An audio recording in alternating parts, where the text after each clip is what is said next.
This was originally unearthed in this cash book, or whatever it's called, by a guy who's the president of something called the General Accountability Institute, which is funded by opponents. So this is a Clinton tactic. You're not talking about the facts, but you attack. Yeah, the fact is this guy is employed as the president of an operation who's funded by people who support Ted Cruz, which is not when we get to this is the fact. No, this is comic strip. This is the fact. Politics. These are the facts. And when we reveal the news at 6:30 that we're going to talk about, you're going to see how that fits in too. Well, why don't we do it now? Because it completely undercuts this Senior national correspondent for Bloomberg Business. The guy who supports Ted Cruz doesn't support anybody else. Josh Green spoke exclusively with Peter Schweizer. Thank you for saying that. The author of Clinton Cash. Josh, what did you find about where he's going next? Well, I interviewed the author of Clinton Cash yesterday, Peter Schweizer, author of the controversial book, supposed right-wing hitman, is actually working on a similar investigation of Jeb Bush's finances with a team of researchers that's going to be published this summer. And what's he looking for specifically?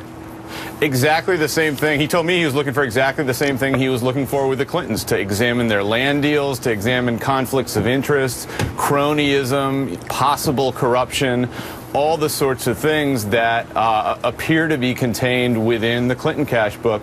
He's doing the same thing to Jeb Bush and Jeb Bush's financial dealings. And just to add a little meat to those bones, I saw, I think, International Business Times story about a week or two ago about people are now starting to try to connect Bush pioneers. Those are the people that gave George W. Bush, I don't know, $50,000, $100,000 in the 2000 campaign, with people then moving on and getting deals with Florida's pension plan. So trying to sort of connect those dots too. If you gave to George W. Bush, did you have a better chance to invest Florida pension money, which is well over $1 billion? Well, and we forget there's been so much focus on the Clintons and the Clinton Global Initiative and all the millions of dollars kind of sloshing around there. Bush himself has far-flung global financial enterprises. I wrote in Business Week in December about the private equity funds and some of the Chinese investors that Jeb Bush was involved with.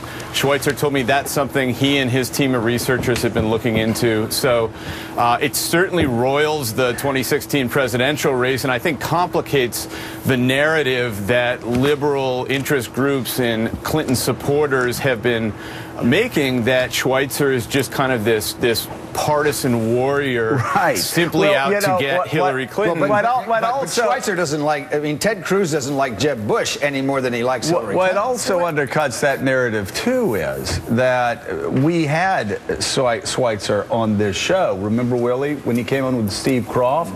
He did that explosive 60 Minutes investigation that showed all the insider trading on Capitol Hill. Again, this is what the Clinton team does.